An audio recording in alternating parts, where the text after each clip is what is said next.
नमस्कार। प्रधानमंत्री नरेंद्र मोदी ने लेक्स फ्रीडन जो पॉडकास्टर अमेरिका के हैं, उनको 3 घंटे लंबे पॉडकास्ट में जो दिए कहे गए बातें हैं, उनकी दो बातों पर काफ़ी चर्चा हो रही है। एक तो अमेरिका और डोनाल्ड ट्रंप के बारे में उनके जो स्टेटमेंट्स हैं, और दूसरा चाइना के ऊपर।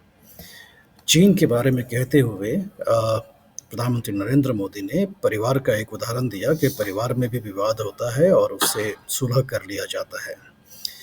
एक तरह से इस स्टेटमेंट को भारत और चीन को एक परिवार का अंग के रूप में मोदी ने जिस तरह से पेश किया है, उससे वैश्विक जगत में जो भी विशेषज्ञ हैं वैश्विक मामलों के, वो इसके ऊपर काफ़ी ज़्यादा गहन चर्चा कर रहे हैं। क्रिस्टोफर क्लैरी एसोसिएट प्रोफेसर हैं यूनिवर्सिटी ऑफ एल्बानी में। उनका कहना है कि इस स्टेटमेंट के दो आयाम हो सकते हैं। पहला तो ये कि मोदी शायद समय लेना चाहते हैं अपने पक्ष में, क्योंकि अ, उनको ऐसा लगता है कि डोनाल्ड ट्रंप, चूँकि उनकी इमेज जो है एक डील मेकर की है, तो कुछ समय अंतराल के बाद अमेरिका और चीन कोई डील कर सकता है आपस में। तो ऐसे स्थिति में भारत कहीं अमेरिका और चीन के बीच होने वाले डील से वंचित रह न जाए और उसके नेगेटिव एस्पेक्ट्स में न फँस जाए। इसलिए भारत चीन और अमेरिका दोनों के साथ मित्रता वाला एक माहौल बनाना चाहता है, ऐसा क्रिस्टोफर क्लैरी अपने एक स्टेटमेंट में कहते हैं।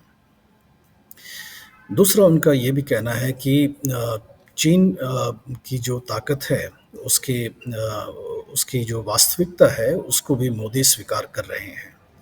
और कहीं न कहीं ये कहना मोदी का कि डायलॉग इज़ की for stable and good relations दोनों देशों के बीच, भारत और चीन के बीच। तो ये जो डायलॉग वाली बात है, ये चीन पिछले 4 साल से हम देखें तो चीन भी ऐसे ही बातें कर रहा है कि भारत से किसी एक विवाद को लेकर के पूरा द्विपक्षीय जो रिश्ता है, उसमें उसे नहीं फंसाना चाहिए, बल्कि डायलॉग के साथ आगे बढ़ते रहना चाहिए और जो भी विवाद है उसके ऊपर एक समानांतर रूप से डायलॉग कर करके उसका निदान जो है उसे निकालना चाहिए। तो ये जो परिवार का अंग बताया है चीन को प्रधानमंत्री नरेंद्र मोदी ने, ये याद दिलाता है 1962 के युद्ध से पहले जो नारा लगा था, हिंदी चीनी भाई भाई। तो कहीं न कहीं उसी की एक पुनरावृत्ति होती हुई दिखाई पड़ रही है, जैसे कि मोदी ने भारत और चीन को परिवार का एक ही अंग माना है। इस पॉडकास्ट में 3 घंटे से लंबे समय पॉडकास्ट में, जैसे कि ट्रंप ने अपने ट्रूथ सोशल पर भी वो वीडियो शेयर किया है, जिसमें कि ट्रंप की काफ़ी तारीफ मोदी ने करी है।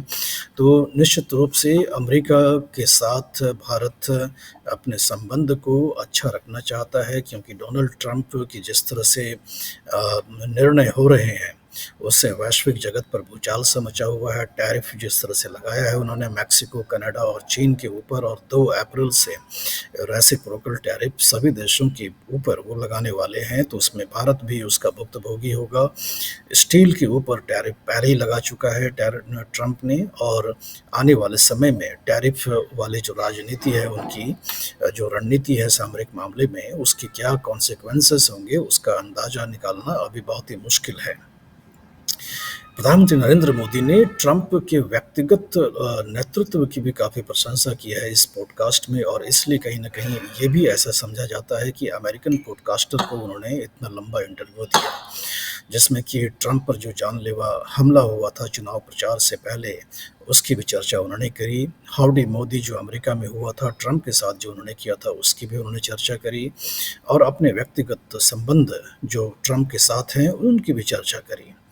तो भारत और अभी ऐसा लगता है कि जो वैश्विक जो रिश्ते में काफ़ी तेज गति से बदलाव आ रहा है, उसमें भारत एक फाइन बैलेंस बनाने की कोशिश में दिख रहा है कि अमेरिका के साथ भी रहें और चीन से भी रिश्ते खराब नहीं हों। इस बात की चिंता निश्चित रूप से मोदी ने जो पॉडकास्ट में अपने स्टेटमेंट्स दिए हैं, उनका मायने यही निकल कर के आता है, और यही वैश्विक जगत के जो विशेषज्ञ हैं उनका भी यही मानना है।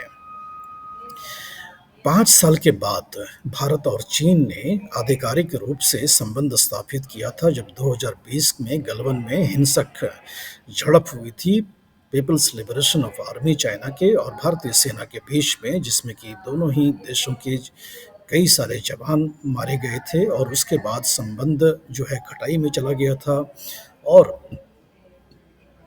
ब्रिक्स समिट जो रसिया के कजान के शहर में हुआ था, उसमें जाकर के पिछले साल पहली बार प्रधानमंत्री नरेंद्र मोदी ने चीन के राष्ट्रपति शी जिनपिंग से द्विपक्षीय वार्ता करा था। तो गलवान के झड़प हो जाने के बाद और कजान में हुए उस द्विपक्षीय वार्ता के बीच तकरीबन 5 साल का समय था। उस 5 साल में भारत और चीन के जो रिश्ते थे वो खटाई में जा चुके थे, और भारत के अंदर में भी बायकॉट चाइना जैसे कैंपेन चलाए जा रहे थे, जिनका संबंध जो जो ग्रुप चला रहे थे, जिनका संबंध जो रूलिंग पार्टी भारत में है उनसे है। और साथ में ये भी जान लेना बहुत ज़रूरी है कि जो द्विपक्षीय ट्रेड घाटा है वो भारत के खिलाफ है। $100 बिलियन से अधिक चीन के पक्ष में जो ट्रेड है भारत के साथ, वो चीन के पक्ष में है $100 बिलियन। और पिछले साल 2024 में लगभग 1 ट्रिलियन डॉलर का ट्रेड का फायदा चीन के पक्ष में था पूरे वैश्विक ट्रेड में, जिसमें कि 1/10वां हिस्सा भारत से ट्रेड की उसमें हिस्सेदारी थी। यानी कि हर $1 जो कमाता है चीन ट्रेड करके पूरे वैश्विक जगत में, उसका 10वां हिस्सा उसका भारतीय ट्रेड के साथ ही होता है। ऐसे स्थिति में जब ट्रंप चीन के साथ ट्रेड वॉर करते हुए दिखाई पड़ रहे हैं, ये भी हमें जान लेना चाहिए कि 2017 में जब पहला कार्यकाल था ट्रंप का, तब उन्होंने ट्रेड वॉर शुरू किया था चीन के साथ। और उसके बाद चीन में एक चिंता थी कि कहीं ना कहीं कंटेनमेंट ऑफ चाइना, ये अमेरिका की एक रणनीति है, और डीकपलिंग विथ चाइना ये भी यूरोप में एक रणनीति थी। और उस समय यूरोप और अमेरिका के संबंध काफ़ी अच्छे थे, जो कि आज की तारीख में नहीं हैं। यूरोप के कई सारे देश आज अमेरिका से खफा हैं, ट्रंप से खफा हैं।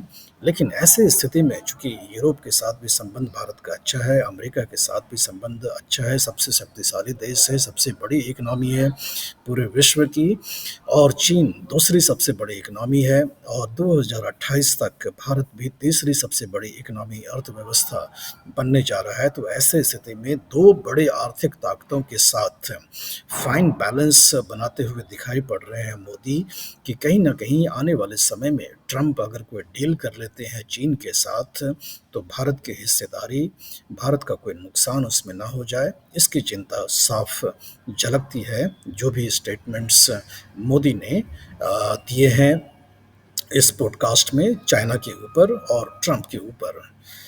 विदेश मंत्री सुब्रमण्यम जयशंकर अभी यूरोप की यात्रा पे थे, आज वापस आ गए हैं। दिल्ली में रायसीना डायलॉग आज से शुरू हो रहा है 3 दिनों के लिए। 3500 उसमें विशेषज्ञ शिरकत कर रहे हैं। न्यूजीलैंड उसमें चीफ गेस्ट है, न्यूजीलैंड के प्रधानमंत्री। और एक बड़ा संदेश इस रायसीना डायलॉग के माध्यम से भी वैश्विक जगत में जो भी सामरिक मामले के विषय हैं उसके ऊपर प्रधानमंत्री नरेंद्र मोदी अपने भाषण में फिर से एक बार दोहराने की उनसे उम्मीद है।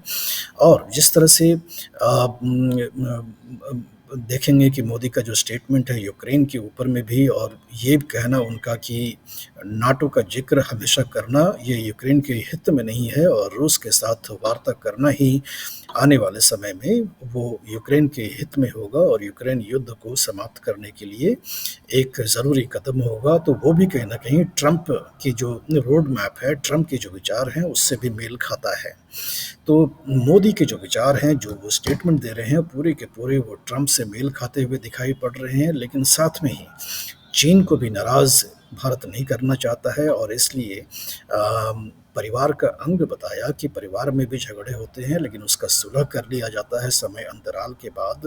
तो भारत और चीन को एक ही परिवार, एक ही विरासत का अंग माना है मोदी ने अपने पॉडकास्ट में दिए गए स्टेटमेंट का। बुद्धिज़्म के बारे में जिक्र किया, किस तरह से भारत से बुद्धिज़्म चीन में गया, चीन से सैकड़ों वर्षों का जो रिश्ता है, सांस्कृतिक रिश्ता है, उसका भी जिक्र किया।